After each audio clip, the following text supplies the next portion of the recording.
See you later. All right. Happy New Year. It's 2025. We're 2 days, 3 days, 4 days. Whenever you hear this, it could be 50 days. Welcome from the future. I am Rich Fann, host here, MCU Later, Post Wrestling.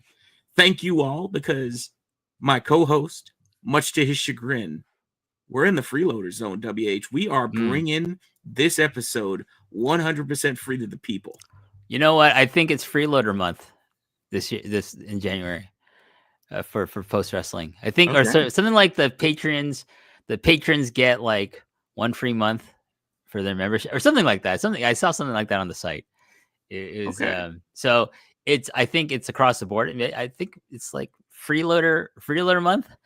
Obviously inspired by yours truly, freeloader month, like John Way would be like, you know what? Let's make the freeloaders feel welcome. So freeloaders, welcome to MCU Later. If you want the like, I'm gonna give it to you today in terms of like the quality content. As always, it's not behind the paywall, so you're gonna get the quality content. But let me tell you something: if you want the consistent quality, not every show is free. Not every show is just there for you to like turn on the YouTube, type in Rich Fann WH Park, and get, oh my god, all this amazing quality for all the ads you people paid. Because I know you're not like me. You're not on YouTube Premium because you're a bunch of cheapskates, probably. But I won't think that way of you if you go to patreon.com/Post Wrestling and sign up for the Post Wrestling Café, because it's the place to be. Not only do you get MCU Later, and my God, Rich, how busy are we going to be in 2025? Yeah, I mean, we can start there in terms of like the action. I mean, you're looking at 2025 is going to be a lot, folks. So we're starting with the Friendly Neighborhood Spider-Man. That's an animated series that's going to feature freshman year for Peter Parker. Currently for us, they don't have a date, and they have the date. They don't have an episode list yet. And so that's really going to get broken up similar to what we do with the other animated series, where we do a part 1, part 2, etc. So that's one thing. However, when we get to Daredevil alone is going to take most of 2 months between watching Born Again and then also giving you guys a primer, because surprise, most of January is going to be The Devil You Don't Know. No, jeez. Yeah, it's just like what you want to know, where you want to know it. Let's go. And you think you're seeing enough red with the border of the show here? No, you're gonna get big red.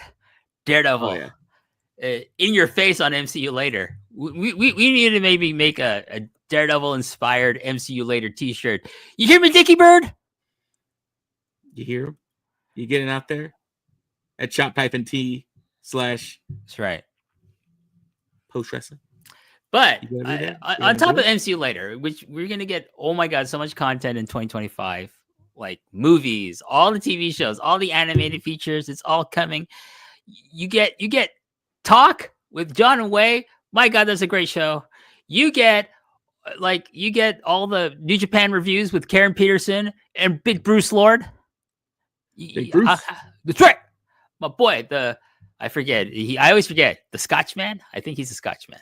Bourbon Man? I don't know. Yeah. He's always probably like, WH, it's blah, blah, blah. Anyways, you can hear him talk about his alcoholic preferences over on the New Japan reviews he does with the Empress up here in these streets. Also on Post Perez. That's free. But, you know, she's on that show with me every month. But you get a ton of stuff. You get, Ask Away, and you get where they just answer all these like dumb questions from people like Brandon from New Jersey, aka the Rat, aka the Snitch. We're not going to details, but you, sir, are a dirty fucking rat. You're a dirty fucking snitch. And as they say on these streets, to steal a line from Nate Milton, snitches get stitches. And I'm making it my resolution for 2025 that anytime I can give you a stitch, you lousy snitch, you're going to get one. Man. What can I say? Hey, if you don't want to get stitches, don't be a snitch. Am I right there, Rich Fann? I think you're right. And now that I did the edit, for those of you watching on YouTube, I literally just finished up another podcast where as I was driving, or not driving, as I was sitting here in my chair, because I can't drive. I'm so used to saying driving, but it's gone now. My leg is just looking at me laughing. They had me as the disembodied voice, and I found it now. So, Brandon, I don't know what you did, man, but I just told you what he did. I'm kayfabe, bro. Kayfabe. I was just trying. Listen, Brandon, I know what you did, and he's coming for you. It's like Freddy Krueger. He's counting. He's getting ready. Much like listen, the Hatut Zeraze, he's coming. You and I have both been in together, Rich, along with Scrump. Team Make-A-Wish for life. Team Make-A-Wish. We have roamed the streets of New Jersey, correct? And on our own, we have roamed the streets of New Jersey. Brandon from BFNJ, I know which comic store you shop at in Jersey, bro. So don't be surprised. You see Rich Fann driving along, and then maybe I'm in the back seat, and you're gonna hear the familiar sounds of brap brap. You know what I'm saying? Oh boy! All right, so for those of you who just started, MCU Later traditionally is a Marvel Comics, Marvel Cinematic Universe related show here at Post. It started originally with John Pollock asking a very simple question. And classic. What was that, WH? Is Steve Rogers in this movie? I think it was a movie starring the Captain America and the Avengers. Yes. Hey, where's the Steve Rogers guy? Not knowing that Steve Rogers is Captain America, and that just started an avalanche of John and Way doing covering every Marvel Cinematic Universe movie from Iron Man, I believe. I think that's the earliest movie they did, and all the way up to Endgame. And then with the announcement of Disney Plus, Way was like, "Oh my God, we should do a show on the Patreon." Everyone loves all the Post Wrestling Cafe members love listening to the Marvel reviews. So they thought, well, John's too busy. John doesn't read comic books. Who do we know that likes to talk a lot on air and knows a lot about comic books? Well, me. So they called me up and they said, "Would you like to be on the show? It's called MCU Later." And I like, wait, you have outdone yourself, because that is a brilliant name for a show about the Marvel Cinematic Universe. And here we are. Yep. And then Rich came along because Wave got busy, and Rich was our perennially favorite guest to have on the show because his knowledge is so amazing and in depth. Dare I say it, rivals my own. It tries. I get a lot of on your left still, which you'll find out about in a moment. That's right. And so and then you've been a dad for a while. You got a grown son, pretty much. Wade just had a kid. He's still taking care of the young man. So it's me and Reg. Can I just say a resolution I would like to announce on 2025? We try to get Way on this show a bit more often this year. What do you think? I think that's I think that's one. I think it's fun. But when we talk about some of the 2024 shows, he's a bounty hunter.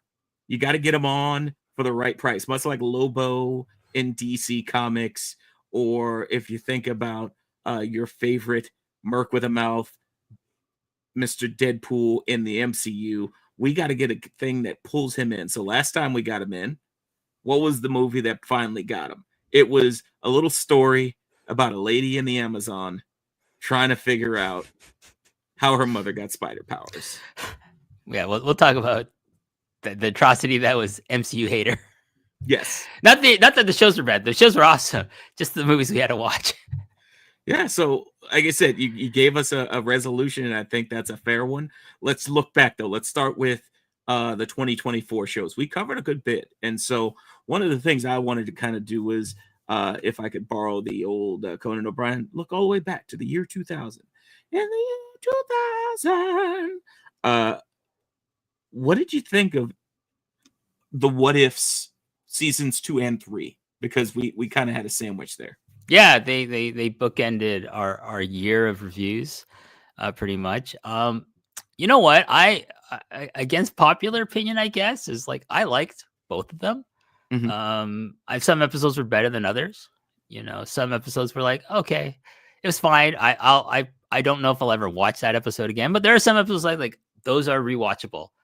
those are things that I would like to explore again because of some of the character elements or the stories they told. Like I love the Nebula Nova Corps Blade Runner episode. I can watch that endlessly. I thought it was amazing. A lot of the Captain Carter stuff. You heard me, Scrump. Captain Carter stuff, I think, is eminently rewatchable. The what is her origin story, the stuff where she's in where it becomes like Neil Gaiman's, I think, was it 1870? No, not 1682, right? That stuff. It was great. The Kahori stuff. Hela, the 10 Rings. I'm looking at the list that Rich is putting up here on the YouTube. I just thought it was a lot of fun, and we got introduced some new characters that you don't see in the comics or anywhere else, and and it kind of whets your appetite in the sense, like, are we going to see them show up in live action at some point? Yeah, and I we just covered about a week ago, essentially, season 3, and we talked about how much you enjoyed. I think it was your favorite episode, and I think it was my second favorite episode, the mech episode of What If season 3. And for me in season 2, it was a tie between Nebula and Kahori, because I thought Kahori was a great original character to introduce, and they kind of finished the mission with her in season 3 by adding her to that interdimensional Avengers or whatever they are, Watchers, whatever they're going to be. Yeah, Kahori is someone you feel like there's definitely a what if like character. Like, we try to use Kahori in some of the bigger story arcs, especially involving the cosmic stuff, because she's a pretty power, her power set, her move set. I hate that phrase in wrestling, by the way, the move set. You and CM Punk agree. That's right. Me and Phil have a lot in common. I don't know if you know that about us, but there you go. CM Punk, WH Park, we have the same amount of letters in our names. Did you know that? I didn't until you just did that. That's wild. Crazy, huh? But her she's like Phoenix, It's like, what if Kahori met Phoenix could be an episode for season 4 or 5 of future What If episodes. And I do think What If will come back. And for you, what is, because in the comic books, the conceit was always, and we even had Scrump mention that in his last comments on the paid side of things, the biggest conceit was the extreme nature of the what ifs. What if Uncle Ben had lived? What if Spider-Man had kept the powers of the cosmic entity? Like things where it's like, oh, wow, this is a thought exercise. I think some of the episodes, sure, they went there. Some of them maybe were a little stranger than others. No pun intended, especially considering What If seasons 1 through 3 did considerably feature a lot of Strange-related content, Doctor Strange-related content. What would you say is like the biggest takeaway compared to the comics where they diverged? Well, most of the comics are take the question, what if this happened? What if they turned left instead of right in terms of a plot point in a major comic book storyline? For example, what if Phoenix lived? What if, instead of sacrificing herself, she thought, fuck the Imperial Guard, fuck the Shi'ar, I'm gonna fuck this place up. And what would happen? Well, if you read the comic, what you imagine is that probably wouldn't turn out well, and didn't turn out well. Whereas with the animated show, What If just like will put out a wacky idea. I think they did probably do a lot of elevator pitches, as they say, and said, yeah, what if Shang-Chi and Hawkeye, Kate Bishop were Western gunfighters? There's no element of a plot point in the movies or the comics where, okay, where do you get that idea? But they said, that sounds fun, let's do it, and they did it. Okay, a lot of the ones that I do tend to like have that kind of idea, like the Mech Avengers. That doesn't have a point where, I guess with Banner unleashing the his dark side and creating the Apex Hulk kaiju, that's the point. But that doesn't really, you know what I mean, have a point where it correlates too neatly with an existing plot point in the movies. But they just went with it. They just thought, let's make a Hulk kaiju And then what can the Avengers do? Well, they'll just create giant mech robots like in Japanese anime, and I'm all here for it. Listen, give me Captain Carter with a fucking mech suit, and I will be a happy boy in 2025 if they do that, or 2026 if they do that, and What If in the future season. And as we went through, obviously, What If was our bookends, as you mentioned. We also saw a series that I would say fairly received criticism, but unfairly was not given its due in terms of where it fit within the greater MCU. And the reason I say that is it was one of the first TV shows that fit within the situation regarding the writer's strike, and that was Echo. Mm-hmm. And so with a year, I guess, almost to kind of think about it, what were your takeaways from Echo? Because I know for me, I liked it. I liked the actors. I liked the Return of the Kingpin. I really enjoyed some of the interpersonal dialogue, and especially featuring an actor that maintained her physical and acting chops while still being hearing impaired and using sign. I thought that was masterwork. Everything else, clearly there were mistakes made on the set.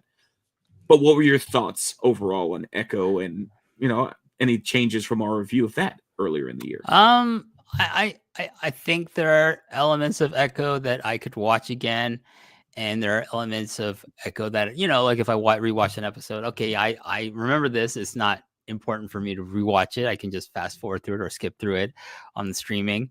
But overall, I thought it was a good way to reintroduce Daredevil, because we did get the amazing cameo from Daredevil in that fight scene that they shot for the show, and then the return of Wilson Fisk. And I think for me, one of the big draws of this show, was seeing Vincent D'Onofrio come back as Wilson Fisk in a different context. It was interesting to see he's not there to be the foil for Matt Murdock Daredevil. He's actually not there to be the foil for Clint Barton or Kate Bishop as he was in the Hawkeye show. He's there to kind of complement the journey of Echo, of Alaqua Cox and her performance in this show. And I think she acquitted herself very well. I didn't have any problems with her performance. I thought she did an amazing job, with the physical expectations of the role for her, and the acting challenge. Not, I don't say challenges, but the performance she gave as an actress to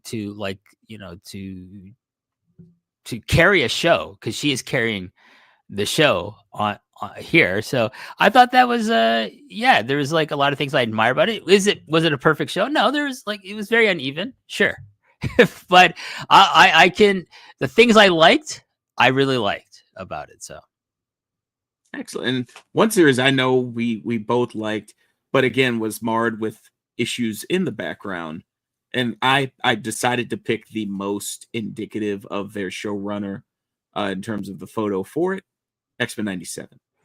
For those of you watching on YouTube, you can see it. And if you know Bo DeMeo and his penchant for not wearing a shirt in social media or in sending text to his coworkers, you could see the basketball picture I picked of the X-Men, including a very pregnant Madeline Pryor with a referee outfit that is 3 sizes too small. It's a lot, man. So talk a little bit about X-Men 97, the brouhaha with Bo, and we could kind of pierce through what we liked and disliked about the Merry Mutants returning to the MCU, or entering the MCU rather. So as someone who didn't watch the original cartoon, I kind of went in this as a newbie, as kind of with fresh eyes, and I came out of it thinking, well, I have no desire actually to ever watch the original show, because I watched samples of it on YouTube, and I think I can't stand this animation. This does not age well. But I applaud what was done with the characters in terms of being true, from all accounts of people who were fans of it, including yourself and Scrump and other people that we had on the show, that they were faithful to that idea, but they updated it and Marvel Animation did, I think, a bang up job of trying to make, okay, let's bring in those fans. So we want to draw in people like myself, and I think they did. And it's fun to see, like, okay, this is the Jim Lee X-Men with their costuming, especially like Cyclops. They're primarily all wearing Jim Lee designed costumes from the 1990s. So it's kind of a big nostalgia trip for me. And then some of the bold things they did. I mean, the Genosha stuff is just like, whoa, that's dark, man. That is crazy dark. And the stuff like, and I love the stuff involving Gambit and his sacrifice, because that's so like fucking anime. That's so like like Gundam heroes sacrificing themselves to like defeat their enemy so that other people can live. There's shades of like Akira in there, and I'm sure like tons of references to other anime that I either don't remember or have never watched, but like other fans would be like, no, they reference this, and this as well. Awesome. I just talk about my point of references here. and then you had your boy Hank McCoy in the flesh, in his blue furry flesh, being Hank McCoy. And I will not have the slander of blue fur animation style Hank McCoy, by the way. What do you mean? Just in general, Hank McCoy's a menace. That dude's always been in trouble. See, the real menace is Brandon from New Jersey, but you know what? Wow. Like, but we'll just keep it with like. Listen, Hank was okay in this show, wasn't he? Oh yeah, it was fine until wasn't. I mean, hiding that schism, like just straight up just hating himself until he realized that some of his girlfriend's bosses also hated him a little bit.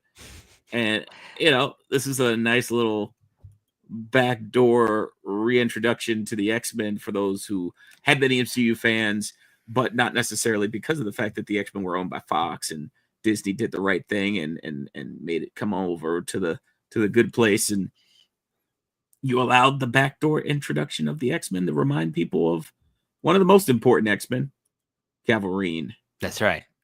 And it's Wolverine season, y'all. We obviously went and watched together with Scrump in Canada, Deadpool and Wolverine. And we got treated to this debut of this. If you're watching on YouTube, this spectacular creature right here. What do you think for folks that, especially on the freeloader side, who might just be experiencing this? What would be a thing that you took from Deadpool and Wolverine months after the fact that still carries with you? That you can do things that maybe you thought they're not going to do that, but they did it, right? Like, let's talk about Chris Evans as Johnny Storm. Yeah. Let's talk about the return of Jennifer Garner as Elektra.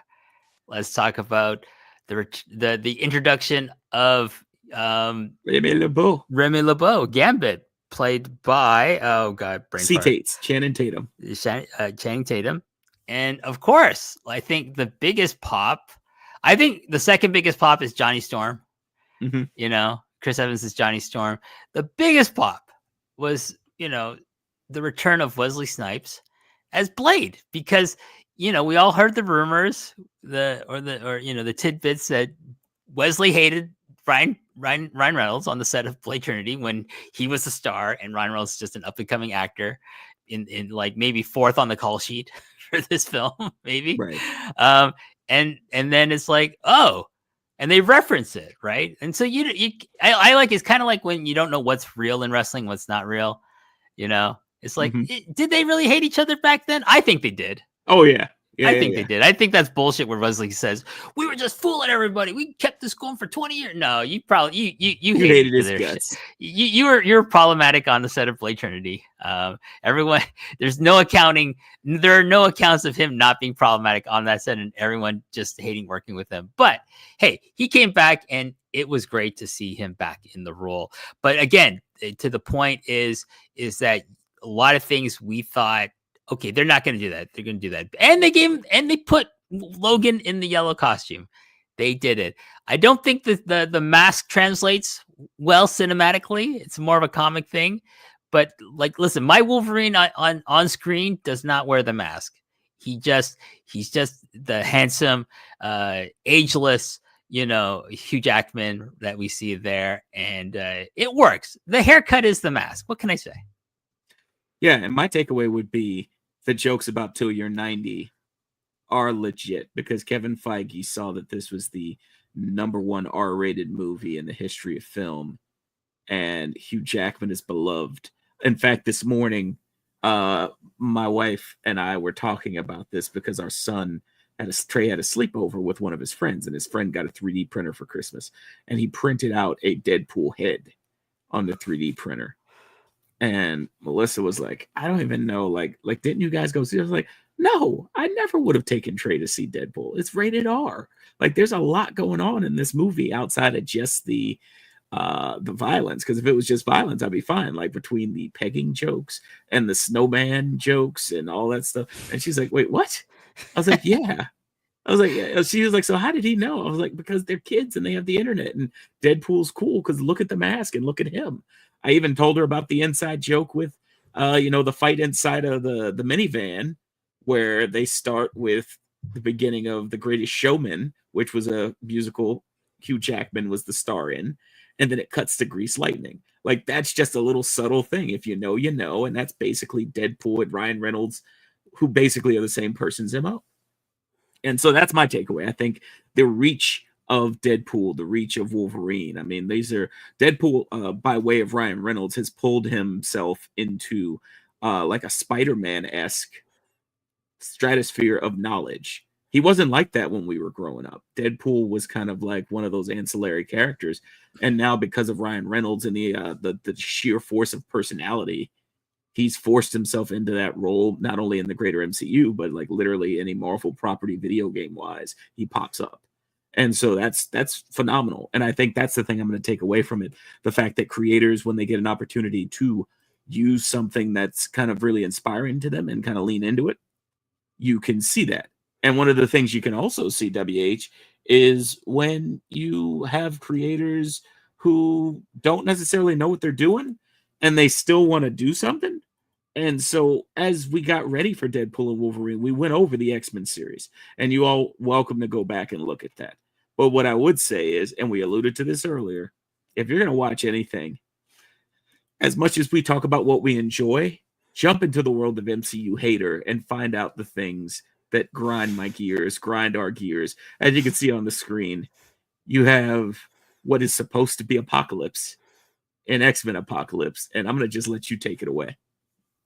Yeah, no, we watched some of these were the first time I've ever seen these movies. But they're pretty much the universally panned X-Men movies put out by Fox Studios, by a studio that was just like, oh, we need to make some movies so we can keep the license, kind of a deal.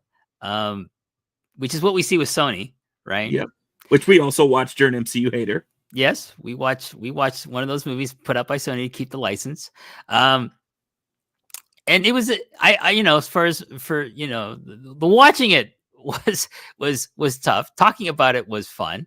It was nice, palate cleanser doing the shows with you and our guests with the MCU Hater stuff. And I'm not opposed to reviving MCU Hater if we have time in 2025, maybe with like things from the Sony universe, because we pretty much exhausted the Fox stuff, but we could probably maybe even go back to things like Punisher or it'd be funny to do like the Blade trilogy, because I will say I think universally the first Blade movie is loved. I have very mixed feelings about Blade 2, and we have to watch it and do a show about it for people to understand. What are your mixed feelings, David? Well, you'll have to wait for us to actually do a show about it. And then I have mixed feelings. I know a lot of people don't like Blade Trinity. I have mixed feelings about it. And so we could explore those in future episodes of a retro review of the Blade trilogy, which I think we should do at some point in the show's, lifespan. Yeah. But one thing I thought was interesting to see, for the most part, I do think Marvel gets it right, like Marvel Studios. And then it's interesting to go back to see who does it wrong. And that would have been Fox and currently Sony. To a point you made, I think also the success of Ryan Reynolds and his reach could play a factor in what I predict will happen, and that is the return of Spider-Man to the full control of Marvel Disney.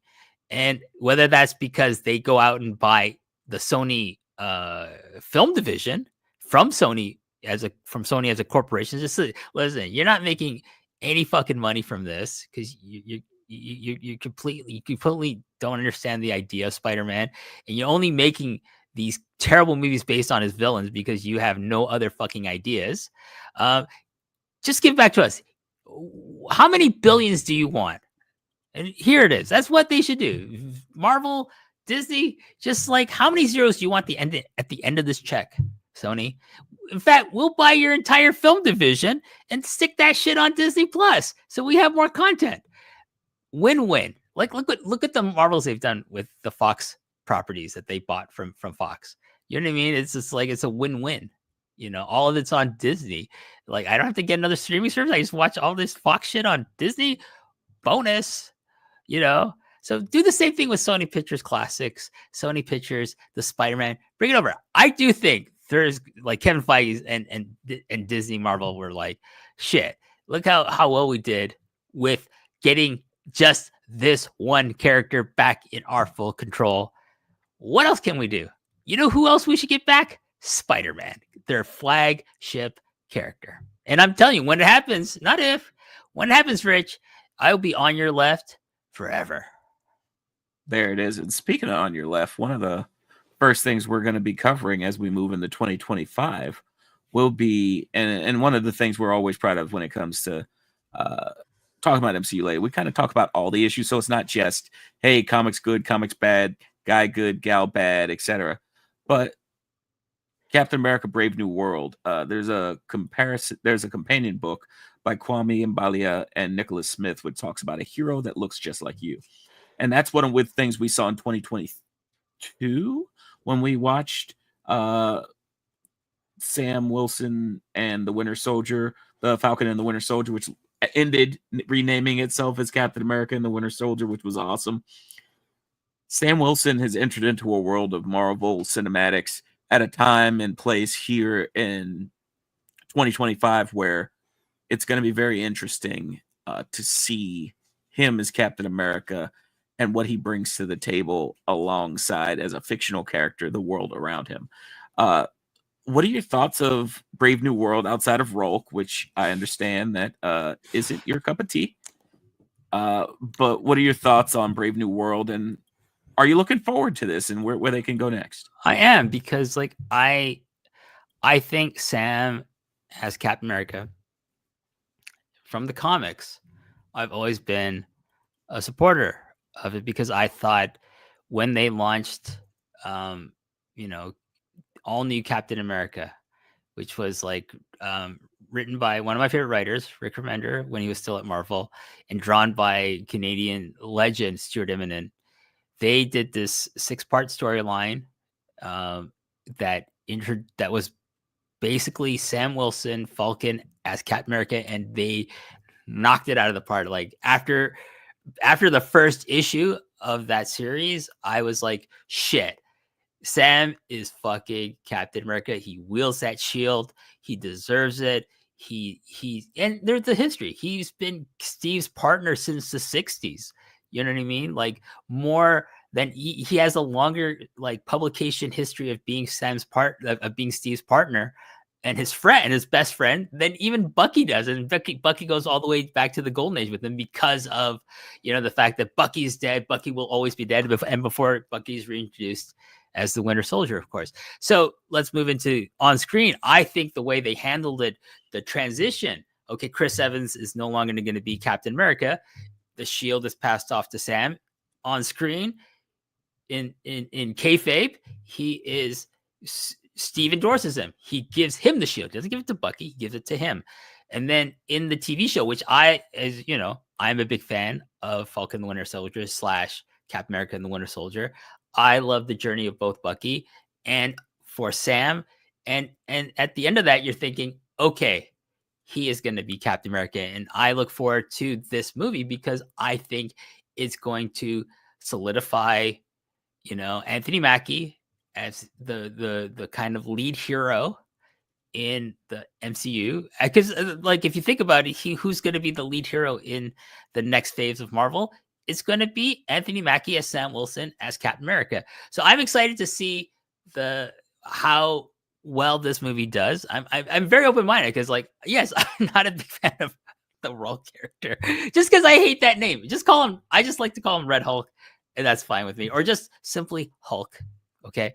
Anyways, I want to see like how they go to a different level, because I do think we're entering, the next level of Marvel movies. Like, we're not going to rely on RDJ just yet. Chris Evans, Chris Hemsworth, or we're bringing these other characters, these other actors in, and this is our launch, basically, Captain America: Brave New World. So I'm looking forward to watching it. I'm looking forward to reviewing it with you. Yeah, and what I'm looking forward to is, and it ties into what we're just talking about, a lot of the characters that were introduced specifically in the last 2-3 years together as the Thunderbolts. I love the tagline, "Be careful who you assemble," because we see here, if you're watching on YouTube, you have Ghost, you have hashtag Not my Taskmaster. You have the most nonplussed Yelena possible in the middle. You have the Red Guardian. You have U.S. Agent. And, of course, look at the hair on Bucky. That's like televangelist hair right there. Like, he should be selling like some dreams right there with that hair. I think this crew is not only going to be a fun respite from the seriousness of what's going on in Captain America: Brave New World, but a nice way to introduce you to some of the people who are going to be adjacent to Sam in this Brave New World. What are your thoughts on Thunderbolts coming out in May? I am so intrigued by Thunderbolts. The asterisk really does it in terms of like, okay, why is that there? There's a reason. Why is it there? It's a placeholder title. What's the placeholder going to be? But also, we're going to see the MCU debut of the Sentry. And, I'm not a huge fan of the Sentry as a character in the comics, but it is an intriguing character. I want to see how they do it in live action. And can I just go on record saying I'm not a fan of long hair Bucky? I like short hair Bucky. I accept it. No, I refuse to accept it. I refuse to accept Trevor hurting people with scissors on television. It just turns that show, the second biggest national promotion, into an outlaw mud show. Yeah, I said it. Anyways, back to the MCU. No, I refuse to accept this haircut. In my headcanon, he still has the beautiful short coif he has in the MCU TV show with Sam. And you see here on screen, WH mentioned he was not a big fan of Bob. So I wanted to give you all an opportunity to see what Bob Reynolds looks like in the trailer, aka Sentry. And the only thing that would save, like, would it be great if like we got a recreation of New Avengers where the Sentry just takes Carnage out into space and rips him apart? I love that. It's my favorite Sentry moment of all time because I hate Carnage. Well, do you hate the fact that AEW is going to have Maximum Carnage coming up in a few weeks? I mean, you say that like I'm going to actually watch the full show. Hey, I mean, you're like the biggest AEW fan I know. I mean, am I? That's what the streets tell me. The streets sometimes lie to you, Rich. What can I say? All right. Well, fair enough. Now, sometimes the streets want to fool you into thinking that, Clay Davis is Bunk Moreland, and you buy it and you fall for it. What can I say? Listen, one thing the streets definitely have me ready for is First Steps. Oh, yeah. And so for you see here on screen a nice little animated version that's mixed of the folks. Then you have the trailer where everyone did not skip Arm Day on this Fantastic Four squad because Sue Storm's got some guns. She probably can outlift, like her and Reed are doing supersets. My man, Mr. Pascal, looks like his neck is bigger than it is in Gladiator. This is absurd.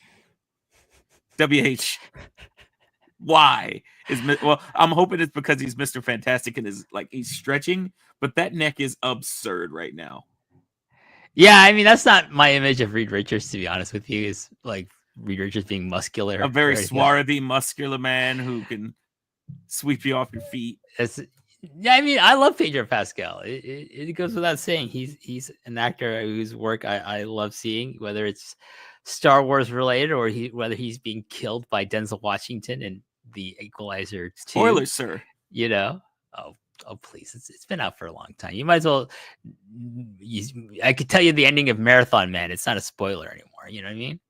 But yeah, no, like, you know, I don't think I've yet to see the teaser trailer. I have to. It's quite fun. I feel like everything I click on is like some AI generated bullshit, and I'm just like, no, you. I don't want this in my algorithm on YouTube. Fuck you. Gets me angry. But listen, we talk about Pedro. You know who else is in this that I'm so excited about? Vanessa Kirby. I love Vanessa Kirby. Yeah, she didn't skip Arm Day either. No. You don't need them to be having Arm Day. I'm sorry. They don't need to look like this, you know. Who's the actor in the last FF movie that was pretty bad? Which one? Because the one where Michael B. Jordan is Johnny Storm. Reed was played. I literally just said his name. Oh my god! Because I think he should play the Maker whenever they get to the multiverse to give him a chance to redeem what he wanted to do in the role. Teller. Miles Teller. That guy was a great Reed. You know, like if I was going to cast Reed Richards, it would have been, if I wanted to use a pre-existing actor in the role, he would probably be the one I would bring back. But it's okay. Like I'm intrigued to see this. I like the setting. It's in the 1960s. It's going to have this like very odd vibe to it. That's very much like I think they're going for like the Stan Lee, Jack Kirby feel of the original run of the Fantastic Four in the 60s. So, and then you know, we're going to see Galactus. How are they going to do Galactus? We're going to see gender neutral Silver Surfer. There you go. Let's go with it. Like I love the Silver Surfer, how they depict the Silver Surfer in the other movies. You know, where Chris Evans is Johnny Storm. So we'll see. And then I think we're going to get our first tease or cameo, post-credit cameo of RDJ as Victor Von Doom. And I'm with you. I think this will be fun. We talked about Uatu when we did our last part of our What If review and how he may fit into all of this. And one thing I want to definitely fit in as we talk about characters and perfect fits is the idea of this character, which is going to be one of the folks alongside Marvel Zombies that we close 2025 with, and that's Wonder Man. Mm-hmm. Thoughts on Simon Williams, the casting, and of course some of the folks we saw in the trailer as kind of sidekicks along Mr. Abdul Mateen's journey as Wonder Man. Yeah, so you know, Abdul Mateen second for me, and we'll talk about him because we're gonna talk about something else he was in earlier in the past. That I maybe helped prep him for this role. Like I think it's great casting. And I'm gonna see, like, this is obviously not comic book Simon Williams / Wonder Man. This is gonna be MCU. Like, how are we gonna make this work? Okay, let's see how we're gonna make it work. Are they gonna fit him into the continuity of the Vision and the Scarlet Witch? Are they gonna relate those characters together like they are in the comic books? I don't know. My gut says no, but you know, if they did do that, how would they do that? That would be very cool to see. That would be very interesting how they would do it. Would it work? Again, I'm intrigued. I see that looks like totally fake. This picture you just put up here. It looks like they posted. Yeah, this is from the actual Marvel television trailer. the screener. This looks so fake. This image of him looks like they put his body on like a buff 17-year-old kid's body. Yeah, it's like, hey, let me just throw what we got here. And that's where you talk about like it just gets really Can we really trust screen culture? I don't know. We can. Can we? All right. I'll take your word for it. I'm agreeing with you.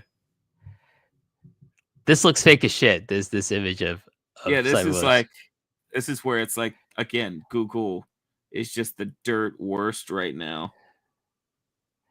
And it's like, no, my phone's listening to me.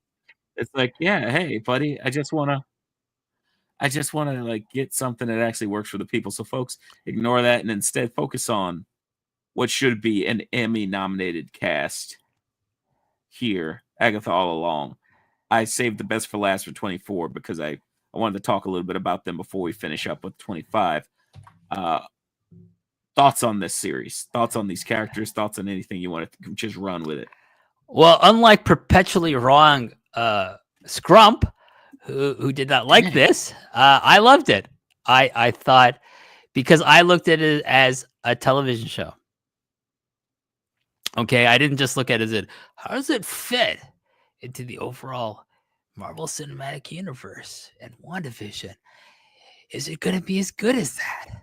Listen, fuck those connections. I just loved it for what it was, which was like a character exploration of like 6 different main characters related to Agatha and her journey through it, with Joe Locke as, Billy, Kaplan, Wiccan, and everyone who came along for the ride. And the way each episode unfolded, we had different themes and different costumes and different scenarios that our characters reacted to.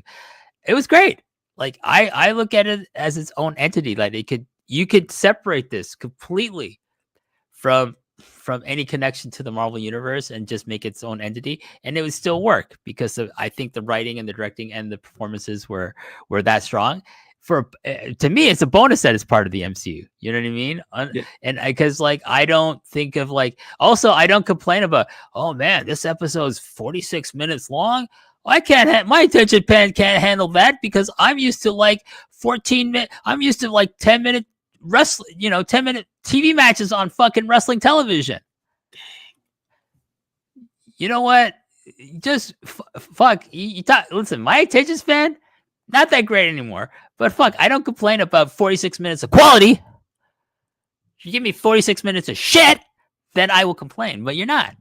I don't think there are that any episodes of this I did not like. And yes, fucking give Catherine Hahn all the fucking Emmys in the world. All of them. Not some of them. All of them. Like I said, like my man Dave Bautista says, give me what I want. Dear God.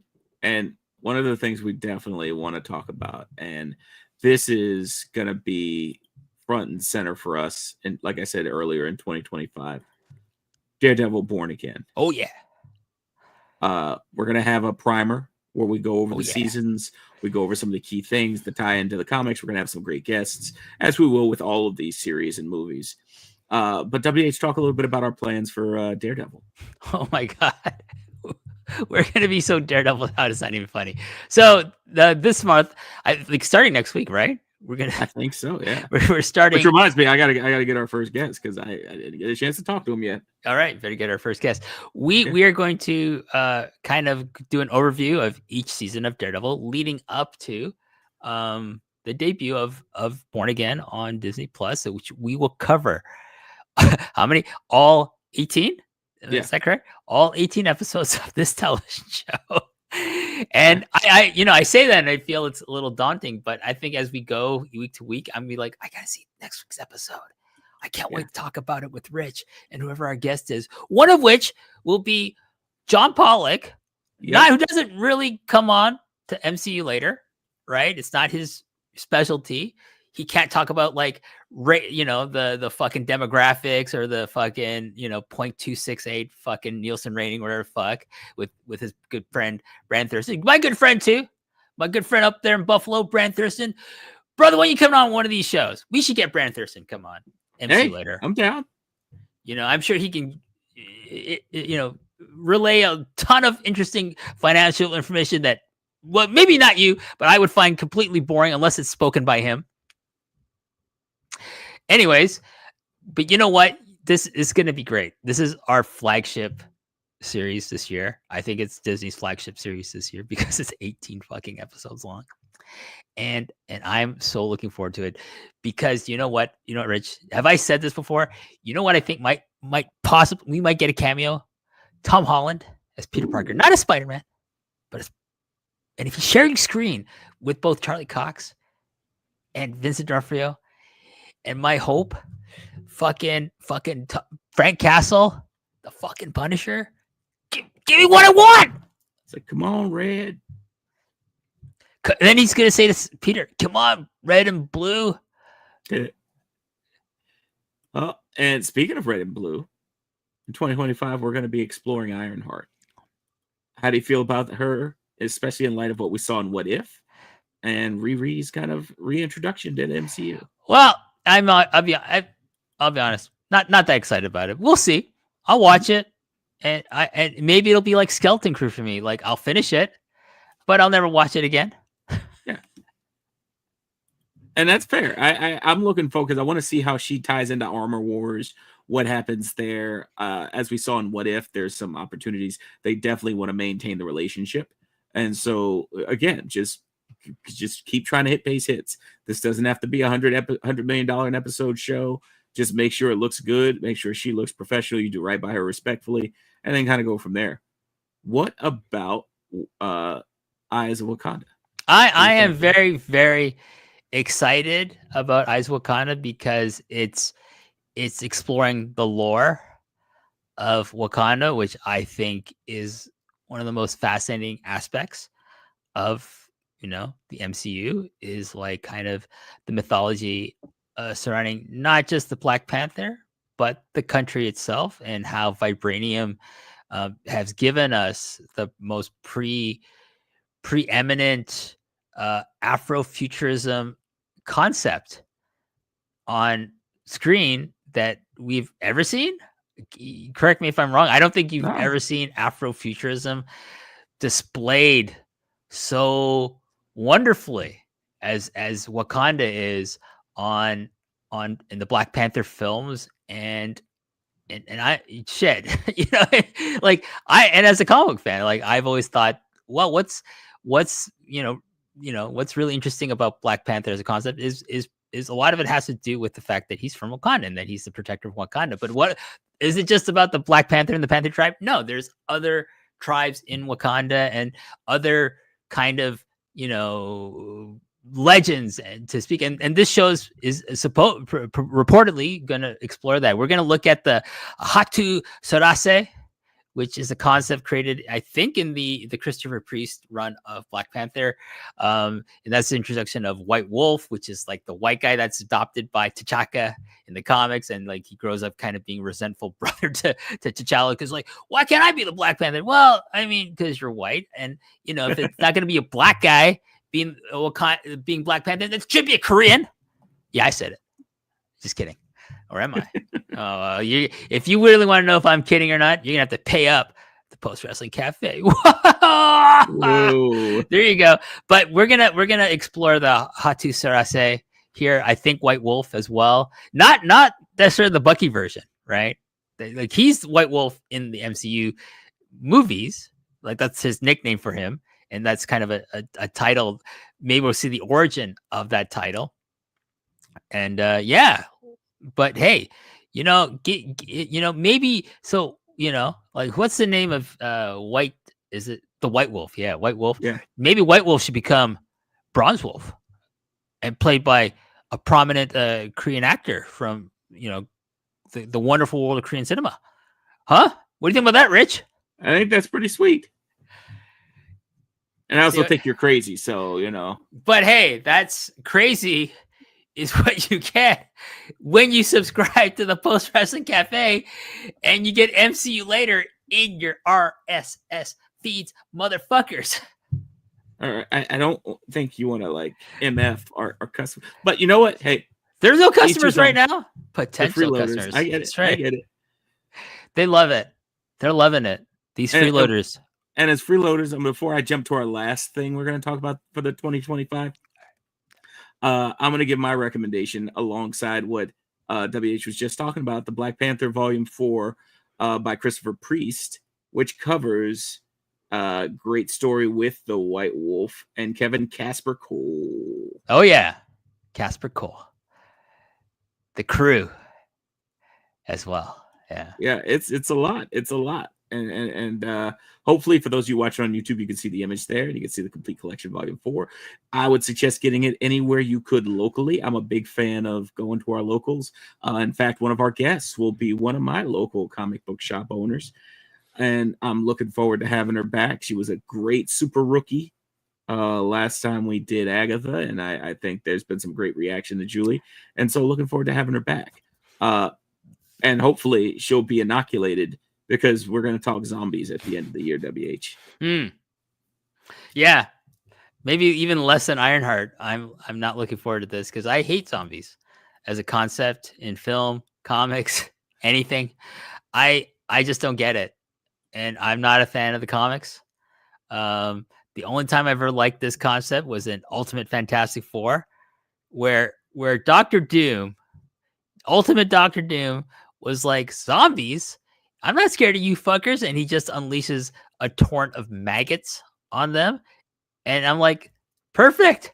That's all you need. You just need to get a bunch of maggots to start eating the dead flesh of these zombies, and they're kaput. I mean, that is, of course, that's what Doom does. He kind of figures out the easiest way to handle things. So why wouldn't he? Like, that's just smart man. He's a very smart man, Victor. My man, Victor. Vsauce. So let me just give this. And for those of you who would like to see what happens when Victor Von Doom and a bunch of zombies have a little tete-a-tete, there you go. Oh yeah, no, that's not even from Ultimate Fantastic Four. But yeah, Doom don't play. He fucked these guys up, no problem. Look, he's blowing off giant man zombies' head off. Oh yeah. See, so that's what we do. That's what we bring to the table, and so that's a little taste. And obviously, one of the things that's always a key part of MCU Later is the forum.postwrestling.com, where, of course, when you're a Patreon member, when you're a patron here, when you're join our Post Cafe, you get to provide your feedback not only to our shows but anything really in the post world. WH, before we get out of here, anything else you'd like to plug or anything you'd want them to be aware of? Are you going to be partaking in the Wrestle Kingdom, Wrestle Dynasty 2-piece? Not live or right after the show, because I'm kind of busy, like personal life. You're not going to be up and having it your eyelids glued. Okay, together I've told you my nicknames for these shows, right? I think so, but I can't remember right now. Okay, so Wrestle Kingdom is Wrestle Clowndom. Oh, okay, and Wrestle Dynasty, Wrestle Dysentery. Okay, that's what I think about these shows. That's what I think about these cards generally on paper. When you have my man Zack Sabre Jr. wrestling two fucking clowns, two dorks, I don't get it. Why can't one of them be Will Ospreay? Why can't one of them be fucking Yoda Tsuji? Huh? What about Rico Chet? You don't like Rico Chet? Rico Chet can like stab himself in the head with scissors for all I care. Dang. You know what I mean? Like, is he gonna listen? All I want to know is he gonna join the Hurt Business? No, I hope not. They hurt people. He doesn't hurt people. You know what? This show, MCU Later, is the Post Wrestling's version of the Hurt Business, of the Hurt Syndicate. There it is. And so, folks, that's what you get. You've just now had 60 minutes in your ear holes of MCU Later. We thank you.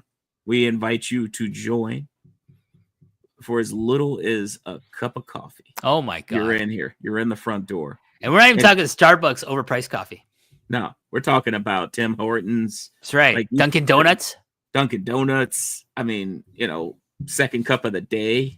Listen, Dunkin' Donuts, if you want to sponsor MCU later and park a busload of money to my house or to Rich Fan's house, we welcome it. We will talk about your coffee and your donuts on air. Yeah, we'll do it. In the part that we say, segment. This, you'll get your own segment. This segment is brought to you by Dunkin' Donuts. Like, see, I already got the stinger ready for you, bros. Now, you don't want to, like, let's be fair, though, because you don't want to get rid of our first love, which is, of course, a crisp, cold, sugar-free Canada Dry. I don't have one handy right now. It's okay.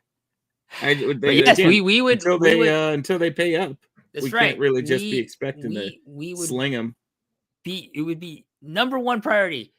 Coca-Cola, particularly their brand of Canada Dry. Come on, sponsor MCU later. Listen, I know my good friends John Pollock and Wei Ting have scruples, but not when it comes to soda pop money. Right, get that money.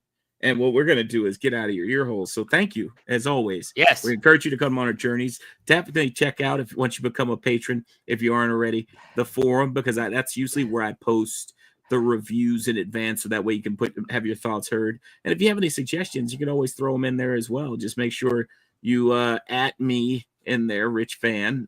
You'll see me pop up and go from there. And so, as always, WH, Look, listen, if they're intrigued about, hey, this 2024 reviews sound pretty interesting, especially maybe this MCU hater stuff. Can I listen to that if I sign up? Well, guess what? Yes, you can. It's called the archives. Everything since the creation of Post Wrestling is archived for you, my friends. For you, my freeloading friends, who I hope soon become my paying friends. Please join up. postwrestling.com, patreon.com/postwrestling, the cafe. You won't regret it. But until such time, until you pay up, for now, we'll MCU later.